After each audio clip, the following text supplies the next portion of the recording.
Hi friends, last ఎపిసోడ్లో professor orders ప్రకారం Palermo మళ్లీ రంగంలోకి దిగుతాడు. అలాగే బందీలందరినీ లైబ్రరీ రూమ్కి షిఫ్ట్ చేసి గండియాని వెతికే పనిలో పడతారు. గండియా కోసం ఫస్ట్ ఫ్లోర్ ఆఫీస్ రూమ్లో చెక్ చేసి తిరిగి లిఫ్ట్ ఎక్కే టైంకి రియో డెన్వర్ దగ్గరికి గ్రెనేడ్ విసిరేస్తాడు గండియా. గ్రెనేడ్ నుంచి తప్పించుకున్నాం అనుకునే లోపే గన్ తీసుకుని అటాక్ చేయడం స్టార్ట్ చేస్తాడు గండియా. రియో డెన్వర్ కోసం లిఫ్ట్ దగ్గరికి వచ్చిన హెల్సింకి పలెర్మోతో పాటు వెనక నుంచి బొగోటా మోనికా అటాక్ చేసేసరికి తప్పించుకుని ఆఫీస్ రూమ్లోకి వెళ్ళిపోతాడు గండియా. అలా వెళ్లి నైరోబీ ఉంటున్న రూమ్ సీలింగ్లో నుంచి కిందకి దిగుతాడు. ఇప్పటికే 2 సార్లు గండియా నుంచి తప్పించుకున్న నైరోబీకి ఈసారి ఏం జరుగుతుందో ఈ ఎపిసోడ్లో చూసేద్దాం. గండియా నైరోబీ పీక పట్టుకునేసరికి తన దగ్గరున్న రైఫిల్తో గాల్లోకి షూట్ చేస్తుంది నైరోబీ. అది విని నైరోబీ దగ్గరికి పరిగిస్తారు హెల్సింకి, బొగోటా, మోనికా. పలెర్మో ఏమో రియో డెన్వర్ ఇద్దరిని నైరోబీ ఉన్న రూమ్ బాత్రూమ్కి కనెక్ట్ అయ్యే సీలింగ్లోకి దూరం అంటాడు. హెల్సింకి, బొగోటా నైరోబీ ఉన్న రూమ్ డోర్ని ఓపెన్ చేద్దాం డిసైడ్ అవుతారు. అది గమనించిన గండియా లోపల నుంచి డోర్ని షూట్ చేయడం స్టార్ట్ చేస్తాడు. బుల్లెట్స్ ద్వారానే డోర్ మధ్యలో బొక్క పెట్టి నైరోబీ తలని బయటికి పెడతాడు. అలాగే 2 చేతులని కట్టేసి ఆ తాడుకి మేకులు కొట్టి నైరోబీని డోర్కి అతుక్కునేలా చేస్తాడు. గండియా ఎటువైపు ఉన్నాడో సైగలు చేసి చెప్పమంటాడు హెల్సింకి. రైట్ సైడ్ ఉన్నాడని సిగ్నల్ ఇస్తుంది నైరోబీ. దాంతో బయట నుంచి షూట్ చేస్తాడు హెల్సింకి. గండియాకి బుల్లెట్ ప్రూఫ్ వెస్ట్ ఉండేసరికి ఏం కాదు. వెంటనే నైరోబీ చేతిలోకి బుల్లెట్ దింపుతాడు. ఇంకో బుల్లెట్ నా వైపు వస్తే ఈసారి చేతిలోకి కాదు నైరోబీ బుర్రలోకి బుల్లెట్ దిగుద్ది అని వార్నింగ్ ఇస్తాడు గండియా. తను ప్రేమిస్తున్న నైరోబీని అలా చూసి కోపంతో రగిలిపోతాడు బొగోటా. బ్యాంక్ ఆఫ్ స్పెయిన్ దొంగతనానికి ముందు ట్రైనింగ్లో ఉండగా తనకున్న ఒకే ఒక్క కోరిక గురించి ప్రొఫెసర్తో డిస్కస్ చేసి ఉంటుంది నైరోబీ. మీరంతా నాకు ఫ్యామిలీ కన్నా ఎక్కువ, అందుకే తిరిగి వచ్చా. చుట్టూ పిల్లలు, కుక్కలు, ఇలా ఒక ఫ్యామిలీని సెటప్ చేసుకుని సెటిల్ అవ్వాలన్నదే నా కల అంటుంది నైరోబీ. మంచి ఐడియా నైరోబీ అంటాడు ప్రొఫెసర్. నా పిల్లలకి నువ్వు తండ్రిగా ఉంటావా అని అడుగుతుంది నైరోబీ. ఆ మాట విని షాక్ అవుతాడు ప్రొఫెసర్. పిల్లలకి జీన్స్ అనేవి చాలా ఇంపార్టెంట్. నీలో ఉన్న ఆ క్లాస్, అందం, తెలివితేటలు ఎవరైనా కావాలనుకుంటారు. వాటన్నిటికన్నా నువ్వు నమ్మిన విలువలతో గౌరవంగా బ్రతికే మనిషివి నువ్వు అంటుంది నైరోబీ. ఇవన్నీ వినటానికి చాలా బాగుంటాయి నైరోబీ, కానీ నువ్వు అడిగేది కల్లో కూడా జరగదు అంటాడు ప్రొఫెసర్. బ్యాంక్ ఆఫ్ స్పెయిన్ దొంగతనం ఇంపాసిబుల్ అనుకున్నాం, కానీ దానికి కూడా రెడీ అయిపోయాంగా. నిన్ను వచ్చి తండ్రిగా నా పక్కన కూర్చోమనట్లేదు. నీ స్పర్మ్ డొనేట్ చేయి చాలు, ఇంక నీతో ఎటువంటి సంబంధం ఉండదు అంటుంది Nairobi. Royal mint of Spain దొంగతనం మా నాన్న గుర్తుగా చేశా. బ్యాంక్ ఆఫ్ స్పెయిన్ది మా అన్న గుర్తుగా చేద్దాం అనుకుంటున్నా. అన్ని ఎమోషన్స్ ఉన్న నాకు ఈ భూమి మీద నా బిడ్డ ఒకడున్నాడని తెలిసి కూడా ఎటువంటి సంబంధం లేకుండా ఎలా ఉంటా? కానీ ఇదంతా కష్టం నైరోబీ. ఐఎమ్ సారీ నైరోబీ అని చెప్పేస్తాడు ప్రొఫెసర్. మన ఫ్యామిలీని ప్లాన్ ప్రకారం సెట్ చేసి ఒకరికొకరు హెల్ప్ చేసుకోవాలని చెప్పిందే నువ్వు. నీలాగే నాకు ఒక ప్లాన్ ఉంది, అందుకే హెల్ప్ అడుగుతున్నా అని సీరియస్ అయి వెళ్ళిపోబోతుంది నైరోబీ.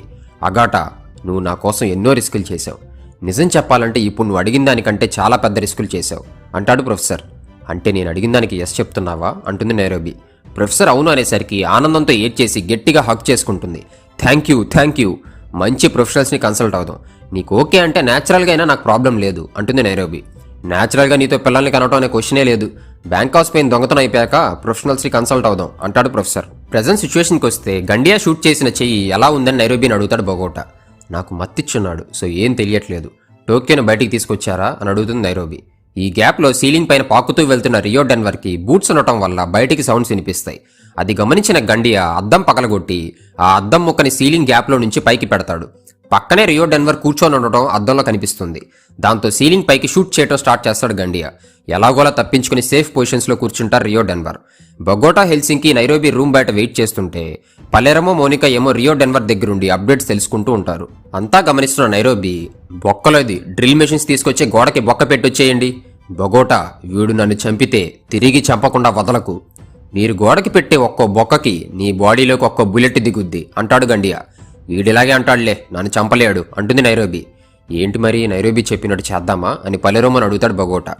లేదు, వీడు చంపకపోయినా నైరోబీని కాల్చి హింసిస్తాడు, అంత రిస్క్ తీసుకోలేం అంటాడు పలెర్మో.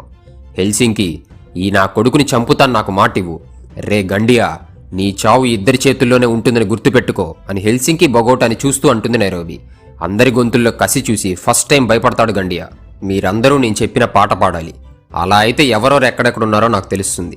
ఒక్క గొంతు వినిపించకపోయినా నైరోబీ ఒంట్లోకి ఒక్కో బుల్లెట్ దిగుతూ వెళ్తుంది అంటాడు గండియా. వేరే ఆప్షన్ లేక నైరోబీతో పాటు మిగిలిన వాళ్ళందరూ గండియాతో కలిసి పాడటం స్టార్ట్ చేస్తారు. పానిక్ రూమ్లో ఉన్న టోక్యో నిస్సహాయత స్థితిలో ఆ పాట వింటూ ఉంటుంది. మరో పక్క ప్రొఫెసర్, టోక్యో, నైరోబీ, రకేల్ ముగ్గురు మన గేమ్లో లేరు. ముందు ఎటువంటి పర్సనల్ ఫీలింగ్స్ లేకుండా కూల్గా ఆలోచించేవాడిని, కానీ ఇప్పుడు ఒకళ్ళు కాదు ఇద్దరితో పిల్లల్ని కనాలనే ఆలోచనలో ఉన్నా అని ఏం చేయాలో తెలియక టెన్షన్ పడుతూ ఉంటాడు. పర్సనల్ లైఫ్, ప్రొఫెషనల్ లైఫ్ రెండూ మిక్స్ చేస్తే వర్కౌట్ అవ్వదు ప్రొఫెసర్ అంటాడు మెర్సిల్లే. టోక్యో పానిక్ రూమ్లో ఉందంటే గండియా కూడా అక్కడే ఉంటాడు. వాడక్కడి నుంచి ఎస్కేప్ అవడానికి దారి లేకుండా మనం చేయాలి. నువ్వైతే పానిక్ రూమ్ని ఎక్కడ పెడతావు అని మెర్సిల్లేని అడుగుతాడు ప్రొఫెసర్. గోల్డ్ ఎక్కడైతే సేఫ్గా ఉంటుందో ఆ ఏరియాలో పెడతా అంటాడు మెర్సిల్లే. పానిక్ రూమ్స్ అనేవి మనుషుల సేఫ్టీ కోసం పెట్టినవి. బ్యాంక్ ఆఫ్ స్పెయిన్లో అందరికన్నా విలువైన ప్రాణం ఎవరిది? ఇంకెవరు? గవర్నరే అంటాడు మెర్సిల్లే. ఎగ్జాక్ట్లీ. అంటే పానిక్ రూమ్ గవర్నర్ ఆఫీస్కి దగ్గరలోనే ఉండాలి.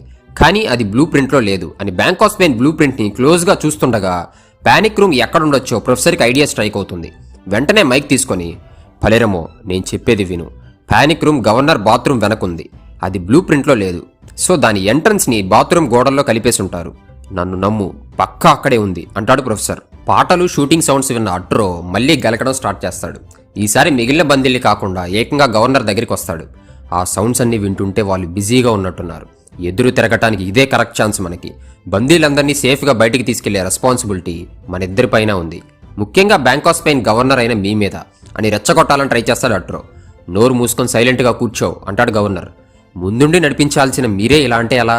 ఎన్ని రోజులని వాళ్ళకి భయపడి మోకాళ్ళ మీద కూర్చుంటాం అని ఫైర్ అవుతాడు అట్రో. ఒరే జోకర్ నా కొడక, నీకంత దూలగా ఉంటే వెళ్ళి చచ్చిపో అంటాడు గవర్నర్. ఆ దెబ్బ గుద్ద మూసుకొని కూర్చుంటాడు అట్రో. జరిగేది మొత్తం పక్కనే ఉండి వింటూ ఉంటుంది జానెటో. క్యాంప్లోకి వెళ్తే గ్రెనేడ్స్ షూటింగు లోపల నాకు తెలియకుండా చాలా జరుగుతున్నట్టుందే అంటూ టమాయో దగ్గరికి వస్తుంది సీరా. మీకెంత తెలుసో నాకు అంతే తెలుసు అంటాడు టమాయో. ప్రోటోకాల్ ప్రకారం షూటింగ్ సౌండ్స్ వినిపిస్తే మనం లోపలికి ఎంటర్ అవ్వాలిగా అంటాడు ఏంజెల్. వీళ్ళింక వదిలేలా లేరనుకొని లోపల అవన్నీ చేసేది గండియా. నేను వద్దు అన్నాను, కానీ అన్నీ తనే చూసుకుంటా అనేసరికి ఏం చెప్పలేకపోయా అంటాడు టమాయో. నువ్వు పెద్ద జఫాలా ఉన్నావే టమాయో.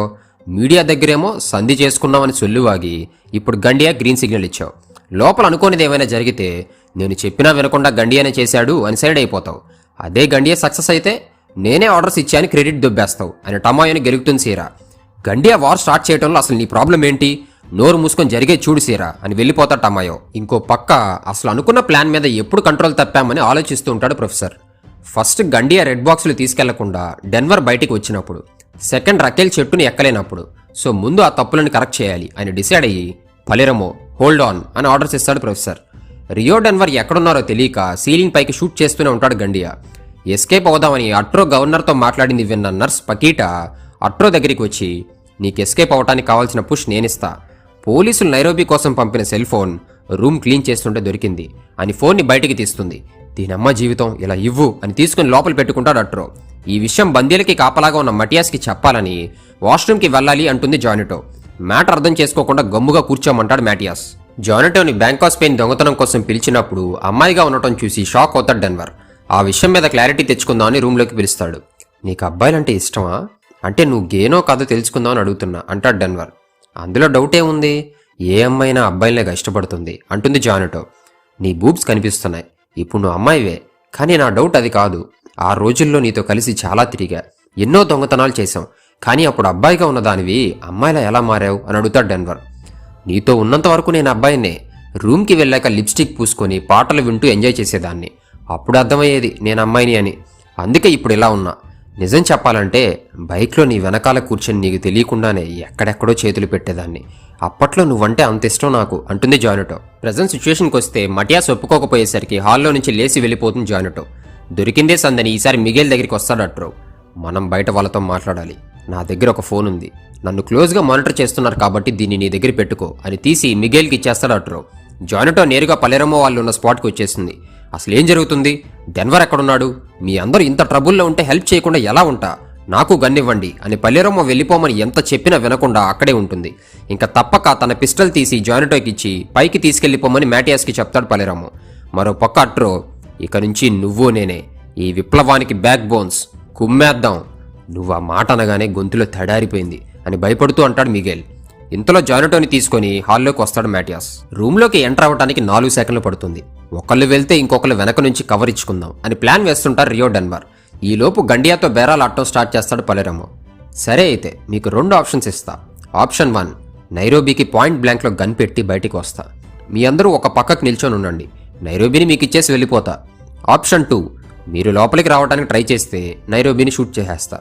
ఏది కావాలో డిసైడ్ చేసుకోండి అంటాడు గండియా. ఆప్షన్ 3 మర్చిపోయావు గండియా, నైరోబీని మాకు అప్పచెప్పి నువ్వు సరెండర్ అయిపో అంటాడు పలెరమో. అవన్నీ కాదు, నిమిషం టైం ఇస్తున్నా, డిసైడ్ చేసుకోండి అంటాడు గండియా. ఈ గ్యాప్లో దొంగతనం స్టార్టింగ్లో గవర్నర్ ఆఫీస్లో టోక్యో గండియాని కొట్టింది గుర్తు చేసి గండియా కాలేలా రెచ్చగొడుతుంది నైరోబి. నైరోబి టోక్యోని కాపాడాలని చూస్తుంది, అందుకే అలా రెచ్చగొట్టేలా మాట్లాడుతుంది. దాంతో వాడి కాలి నైరోబిని షూట్ చేస్తే మనం గండియాని చంపేస్తామని ఇలా చేస్తుంది అంటాడు పలెరమో. గండియా కాలుతున్నా షూట్ చేయకుండా కంట్రోల్ చేసుకుంటాడు.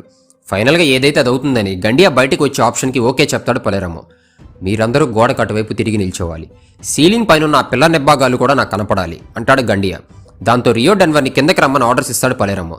క్యాంప్లోకి వెళ్తే రకేల్తో సీరా ఇలా అంటుంది, ఇద్దరం డీల్ చేసుకున్నావు, నువ్వు ఫోన్ కూడా తీసి కాల్ చేయబోయావు, లాస్ట్ మినిట్లో ఏమైంది అని అడుగుతుంది. ఏం కాలేదు, నీ మాటలు విన్న ట్యాగ్ చేసి నీ టైం వేస్ట్ చేశా అంతే. ఈ గ్యాప్లో ప్రొఫెసర్ చేయాల్సింది చేసుంటాడు, దీన్నే డైవర్జన్ టాక్టిక్స్ అంటారు అంటుంది రకేల్. నాకేమర్థమైందో చెప్పనా, ఎలాగోలో ప్రొఫెసర్ కరెక్ట్ టైంకి ఇక్కడికి రాగలిగాడు, అది ఎలాగో కనుక్కుంటా అని వెళ్ళిపోతుంది సీరా. జరిగిన ఇన్సిడెంట్స్ అన్ని గుర్తు చేసుకుంటూ కసి మీద బాక్సింగ్ చేస్తుంటాడు ప్రొఫెసర్. ఇంతలో పాకిస్తాన్లో ఉన్న తన టీంకి కాల్ చేస్తాడు. రియో మ్యాడ్రిడ్లో ల్యాండ్ అయిన ఫ్లైట్ డీటెయిల్స్ ఇచ్చి అది ఎక్కడి నుండి స్టార్ట్ అయిందో కనుక్కోమని చెప్తాడు ప్రొఫెసర్. మిగేల్ దగ్గర ఉన్న ఫోన్ బయటికి తీసి అందులో ఉన్న ఒకే ఒక్క నంబర్కి కాల్ చేయమంటాడు అట్రో. నా చేతులు ఇప్పటికే భయంతో తడిచిపోయి ఉన్నాయి, నేను చేయలేను అంటాడు మిగేల్. అట్రో ధైర్యం చెప్పేసరికి కాల్ చేసినట్టే చేసి కట్ చేసేస్తాడు మిగేల్. నైరోబికి పంపిన ఫోన్ నుంచి కాల్ వచ్చి కట్ అయిపోయింది అని కల్నల్ సీరాతో అంటాడు యాంటోనియా. ఒరే ఏం కాదురా, కాల్ చేసి పక్కన పెట్టి వాళ్ళకి మ్యాటర్ అర్థమయ్యేలా నేను మాట్లాడతా అంటాడు అట్రో. తిరిగి కాల్ చేసి మేమందరం లైబ్రరీ హాల్లో ఉన్నాం, మాకు సెక్యూరిటీగా మ్యాటియాస్ మాత్రమే ఉన్నాడు, మిగిలిన వాళ్ళంతా గ్రెనేడ్స్ షూటింగ్తో బిజీగా ఉన్నారు.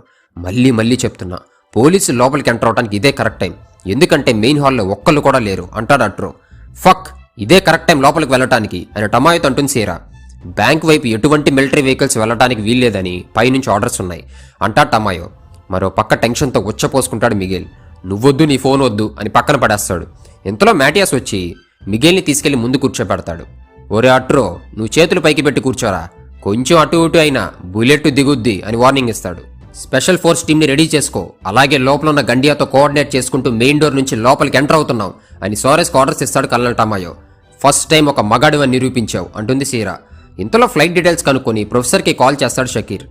రియోని తీసుకొచ్చిన ఫ్లైట్ మధ్యాహ్నం 3:03 అల్జీరియాలో ఉన్న టిమిమోన్ అనే ఊరు నుంచి స్టార్ట్ అయ్యింది అంటాడు షకీర్. రియోని ఫ్లైట్ ఎక్కించడానికి ఒక కారులో తీసుకొచ్చి ఉంటారు కదా, ఆ కార్ డీటెయిల్స్ ఎలాగోలా కనుక్కొని చెప్పు. శాటిలైట్ వ్యూలో ఆ ఏరియా మొత్తం ఎడార్లా చూపిస్తుంది అంటాడు ప్రొఫెసర్. వెంటనే మెర్సిల్లేకి పాస్పోర్ట్ ఇచ్చి 4 గంటల్లో నువ్వు టిమిమోన్లో ఉండాలి. సెర్బియన్స్ బెంజమిన్స్ని ఒక్కటిగా చేసుకొని అటాక్ చేయాల్సిన టైం వచ్చేసింది, మనం ఎంత పవర్ఫుల్లో పోలీసులకి తెలిసేలా చేయాలి అంటాడు ప్రొఫెసర్. రియో డెన్వర్ కిందకి వచ్చి నైరోబిని ఆ పొజిషన్లో చూసి షాక్ అవుతారు. ఇద్దరు కిందకి వచ్చినట్టు గండియాకి చెప్తారు.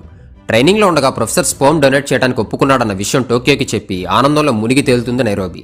పుట్టే జీనియస్కి ఇబీజా అని పేరు పెడదామంటుంది టోక్యో. దొంగతనం అయ్యాక తను ప్రెగ్నెంట్ కాబోయేది ప్రొఫెసర్ వల్ల అని చెప్పకుండా ఫ్రెండ్ వల్ల అని రకేల్కి చెప్తుంది నైరోబి. ఆ హ్యాపీ న్యూస్ విని అందరూ ధూమ్ధామ్గా పార్టీ చేసుకుంటారు. ఆ రోజుని గుర్తు చేసుకుని ప్యానిక్ రూమ్లో బాధపడుతూ ఉంటుంది టోక్యో. ఫైనల్గా నైరోబికి కట్లు విప్పి పాయింట్ బ్లాంక్లో గన్ను పెట్టి బయటికి తీసుకొస్తాడు గండియా. బయట రెడీగా ఉన్న అందరినీ గన్స్ కిందకి దించి తనని ఫాలో అవుతూ రమ్మని ఆర్డర్స్ ఇస్తాడు గండియా.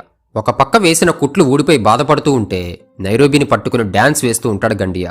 చేసింది చాలు, వదిలేయి అంటాడు బగోటా.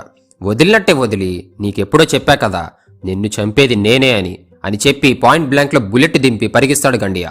ఆ దెబ్బకి స్పాట్లోనే చనిపోతుంది నైరోబి. మిగిలిన వాళ్ళు షూట్ చేస్తున్న గవర్నర్ రూమ్ వైపు పరిగిస్తూ వెళ్ళిపోతాడు గండియా. డెన్వర్ మాత్రం చేతిలో గ్రెనేడ్ పట్టుకుని గండియాని తరుముకుంటూ వెళ్తాడు. ఫైనల్గా గండియా వెళ్ళిన రూమ్లోకి గ్రెనేడ్ విసిరేసి బయటికి వచ్చేస్తాడు. నైరోబి చనిపోవడంతో అందరూ షాక్లో ఉంటారు.